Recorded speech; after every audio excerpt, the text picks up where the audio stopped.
Morning, y'all. I had a really cool experience yesterday on the way to the park that I wanted to share. It's kind of been sinking in since then, and I think I'm finally ready to make some sense of it.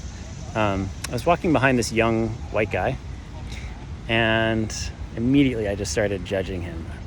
I was like, oh, he's like skinny and weak, and he's wearing this like bright jacket, but like really not pulling it off. And he had this kind of effeminate sway to his hips. I was just judging the shit out of him. And then it just had this lightning bolt that was like, that's me. And that's me judging myself for being too skinny and too weak and too effeminate and not having confidence. And started to get some tears in my eyes. I'm smiling now, but I really was not yesterday. It just really actually broke my heart to realize that I was judging myself that way.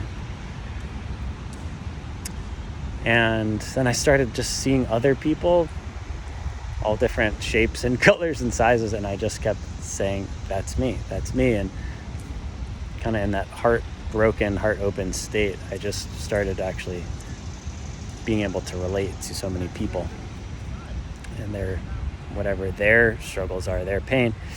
And then I noticed I kind of hit this wall where I started to see a couple and envision a couple really polished, strong-looking white men and women. And I noticed I didn't feel that same kind of compassion. That's kind of as far as I got yesterday. And then today what's been sinking in is a couple things. One is, this is just the lesson for me, but that I am so harshly critical of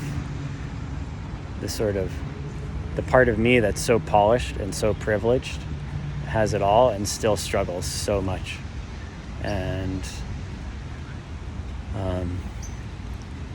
that I don't have compassion for that part of me, that I think I should be able to not struggle because I've been given all these things.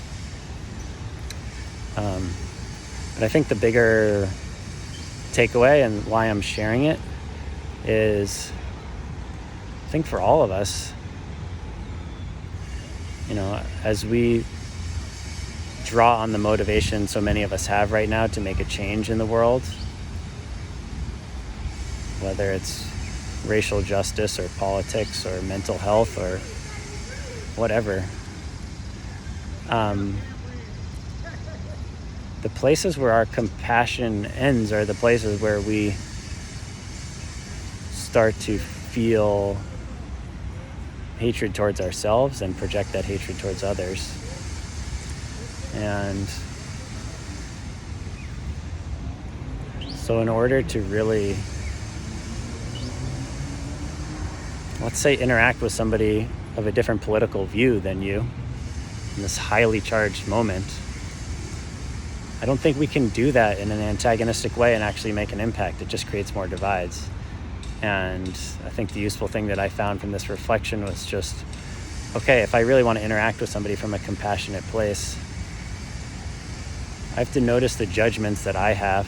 We have to notice the judgments that we have and actually relate to those as parts of ourselves we do not have compassion for, that we do not have patience for, that we just don't give ourselves permission to be that way. So that's an inquiry that I'm in and hope and plan to continue to be in as I think about how I can be in service of the changes that I want to see in the world. And thought perhaps that might resonate with you as well.